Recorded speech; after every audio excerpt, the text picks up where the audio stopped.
Enter the patient name, 3D planning. Got the DICOM files saved here on my desktop. And the first thing you want to do is get the files of the skull. It'll load it, and then the next screen is going to show us the trimming options. And pretty much we don't need anything besides the maxilla and a little bit of the sinus, the maxillary sinus area. This will just make the program run a little quicker, and your file size won't be as large.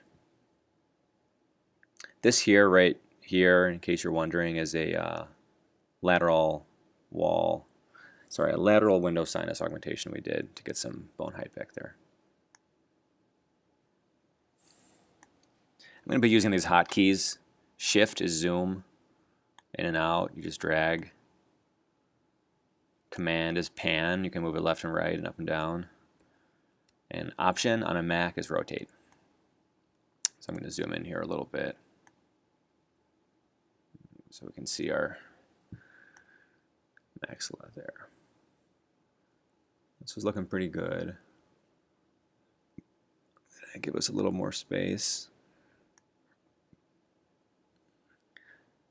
I'm going to change the ISO value just so it looks a little bit clearer. You see a lot of noise up in here. These points are the gutta percha points, so I used in my radiographic guide. For this patient, we did the dual scan approach using their denture as a radiographic guide. Looks pretty good. Level the occlusal plane. Get the incisive papilla area kind of near the tuberosity. It's an upper jaw. And now we can add the radiographic guide. The dual scan approach means they scan the patient's jaw wearing the radiographic guide. Patient leaves, they exit the CBCT, and then the technician scans just the denture. So we will get a file that looks like this. And that's the denture.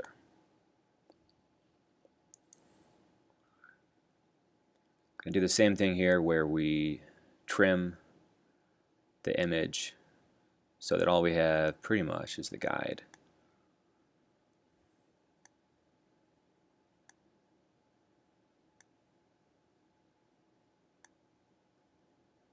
Then you can pan through to make sure nothing's out of the window. Okay. And then the program will extract the gutta percha points in both the guide itself and the patient wearing the guide, and it'll fuse them. Sometimes this doesn't work. I'll show you another case where that happens. Oops. In this patient, it's going to work.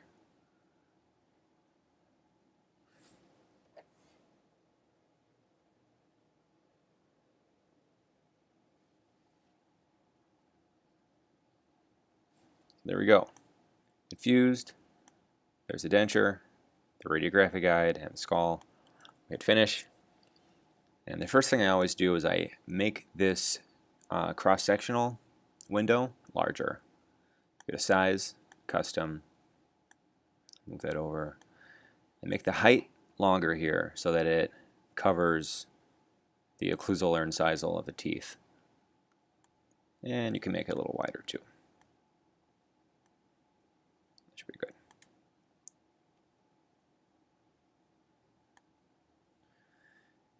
The other thing I'm going to do is modify the reslice curve, and this is the curve that the cross-section will take along the jaw. So we're going to put this right in the center, and that looks good.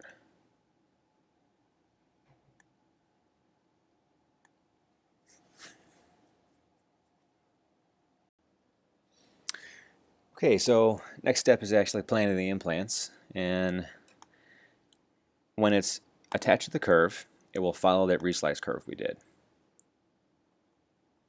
And we can see that our denture, our radiographic guide, is pretty well adapted to the bone. considering there's 2 to 3, sometimes 4 millimeters of soft tissue between there.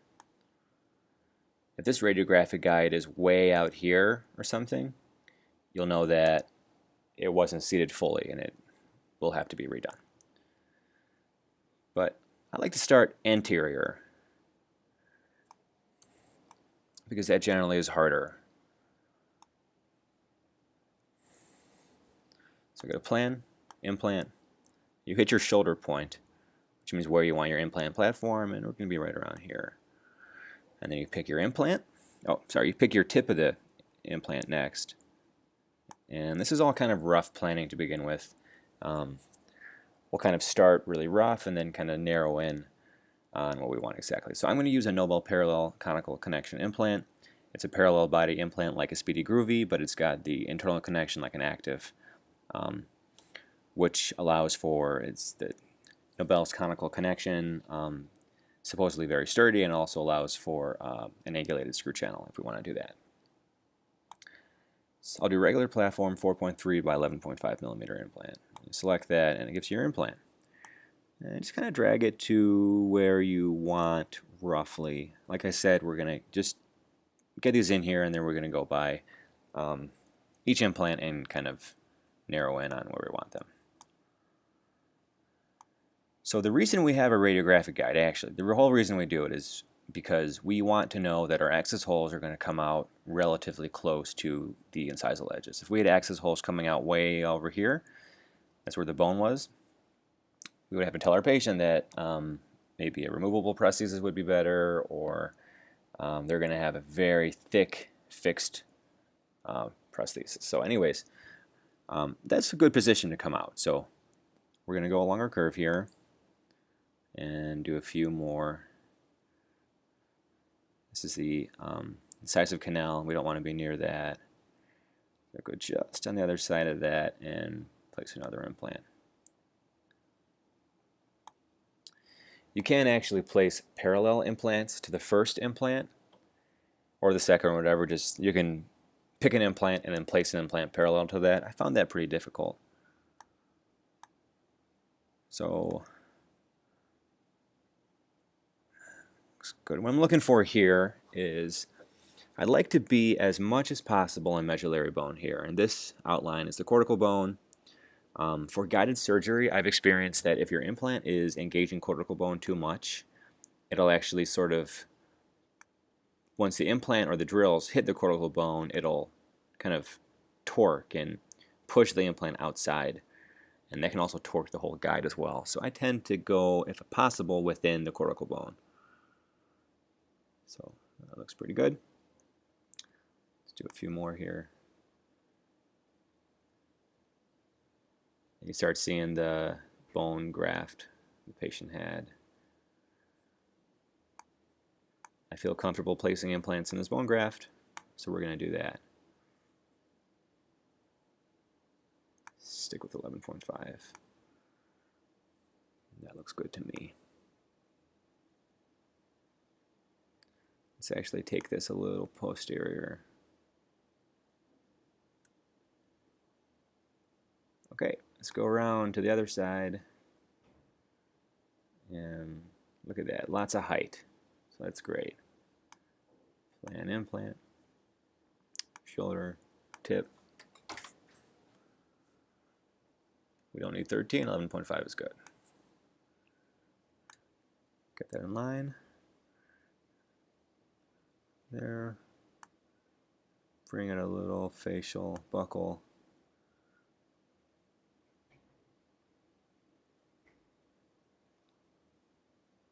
Good. We've got 4 implants. I would like to do one more. These are pretty evenly distributed. I'd like to do one more on the patient's right side. So what I'm going to do, I'm going to attach the cross section to the implant. I'm going to rotate this so I'm kind of looking at this in cross section so I can see. If I drag this, it'll go posterior. I want to see how posterior I can go without getting into the sinus too much. I think I can actually go quite far. So rotating now rotates on the axis of the implant, and that looks great. We're not into our sinus, and we're pretty far posterior, so that looks good to me. We're going to then take our next implant and do the same thing. Take that a little posterior. Inch it around here.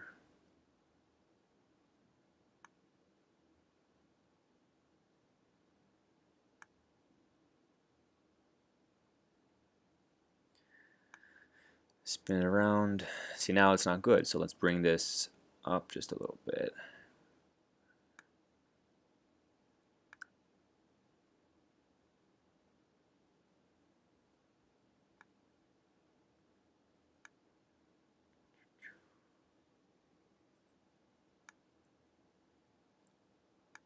Okay, so that gives us room to do one more. The patient's right side.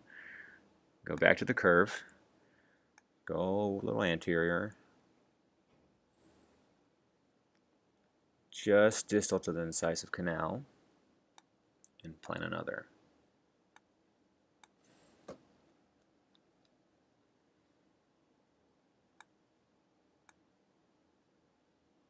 Attach to my implant. Spin it around so I can see the incisive canal and get a little bit closer to it. Spin around. I went too far. Gotta be here.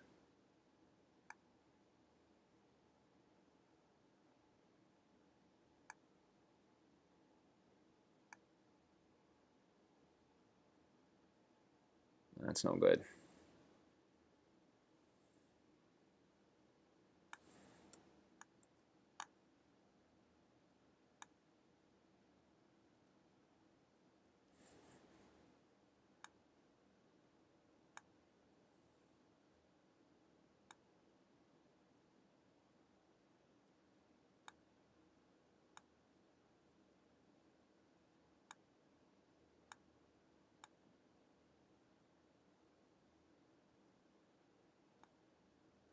Looks a little bit better.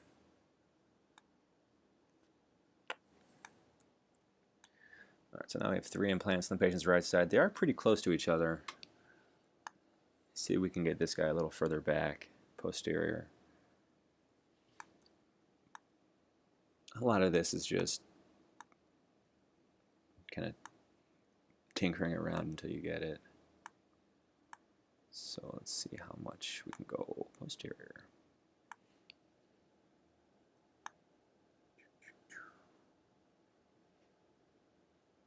There. I'm not worried about being a millimeter in the sinus. I've never had any problems with it.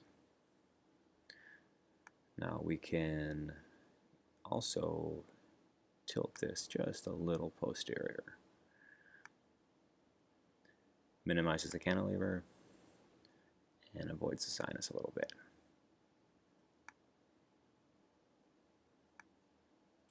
Great. This guy.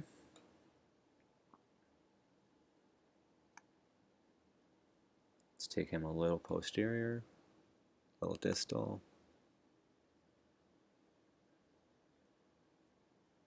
Good. Now I would like to get this implant a little more anterior, but I don't know if it's going to let us.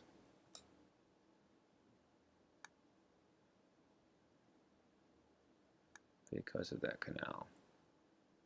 And look at the bone, gets kind of thin.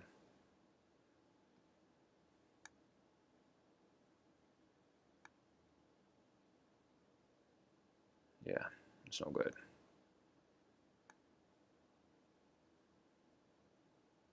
So let's make this guy an air platform. And that's looking better.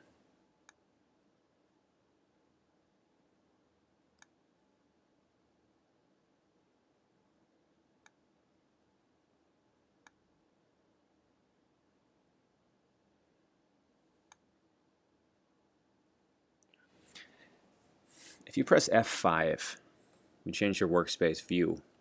Sorry, F6, that's what I meant to say. And this gives us another way to move these implants around.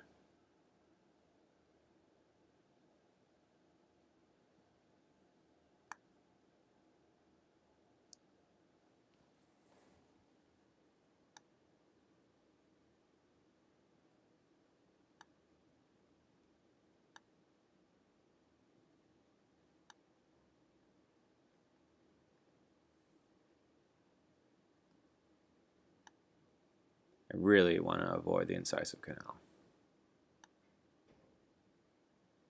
And I think I have.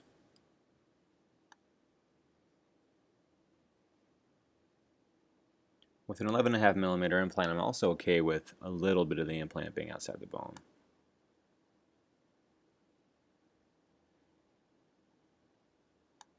Tilt that up just a tiny bit.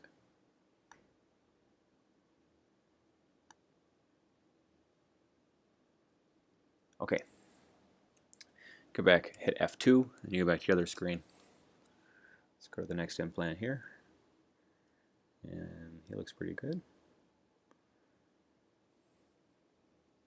Now I could actually move him a little.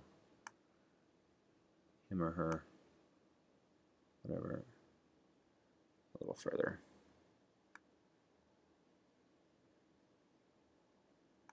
And then let's get this guy.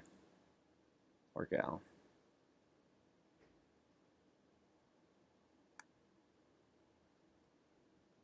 A little more distal. Good.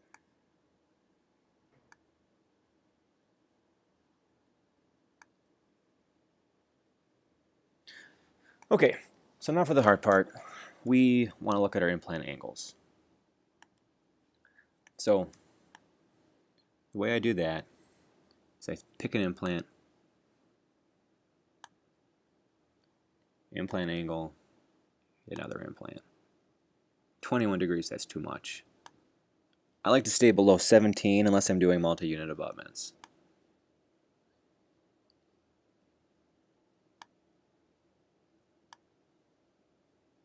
And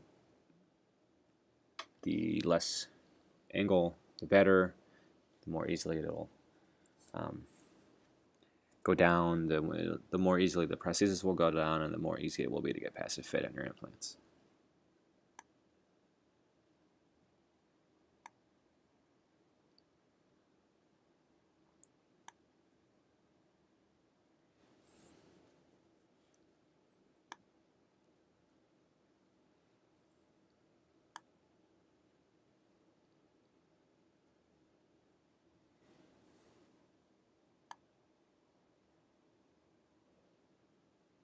Okay, so now we'll go on to the next one. 9 degrees, that's great. Won't touch that one. This one might be a lot. 25 degrees. So I go to this one and move him, since I know, you'll see the more I move this, the greater this will get, but the smaller this will get. But we can stand to have a little bit there. Upright this one quite a lot.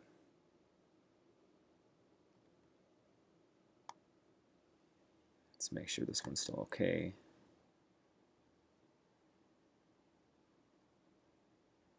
It's fine.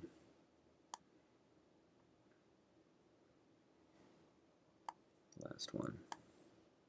23 degrees, a little too much. So upright. Wow.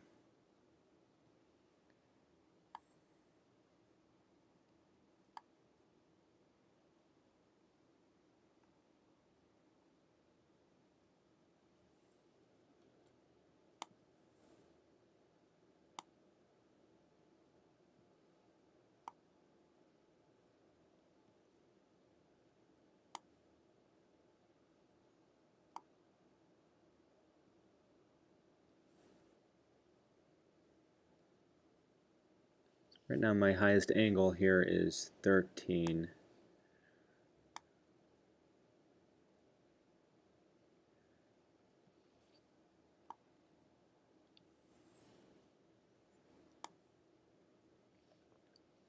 And then we're going to do one cross arch, 15. I'm happy with that. So I'm going to save. So now, for the last time, let's go implant to implant. I like my angles. I think this looks great. Implant to implant. And make sure we're happy with what we see. So we're going to be focusing on this screen. Zoom in a tiny bit here.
Okay.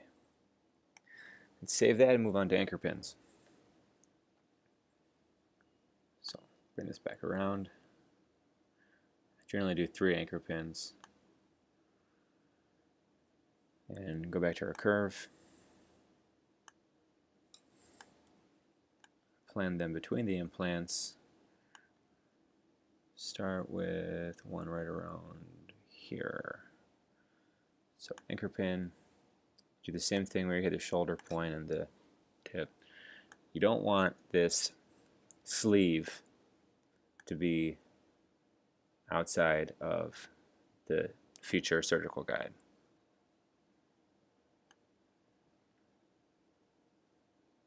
We'll do another one here, anterior somewhere. I think right about there.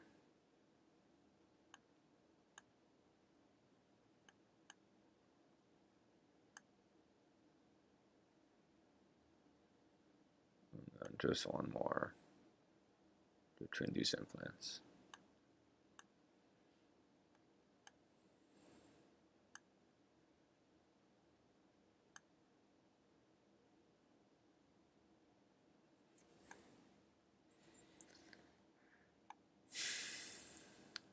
When you rotate these this way,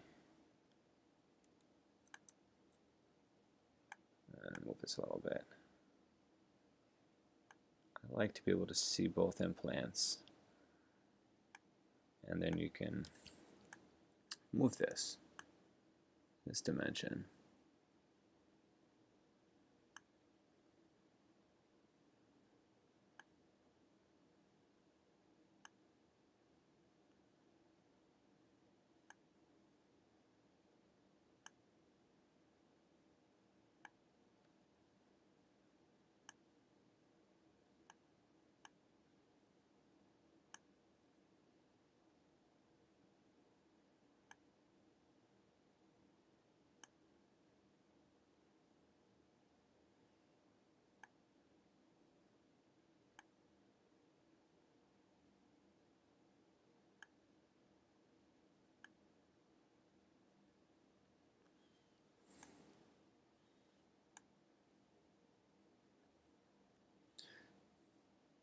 When you bring this a little mesial, just because sometimes it's really hard to access if it's too distal. Good. Let's double check them, make sure they're within the guide. This one could be a little bit deeper. Makes me want to consider doing one more. I think we'll be fine. To finalize it, you approve, approve,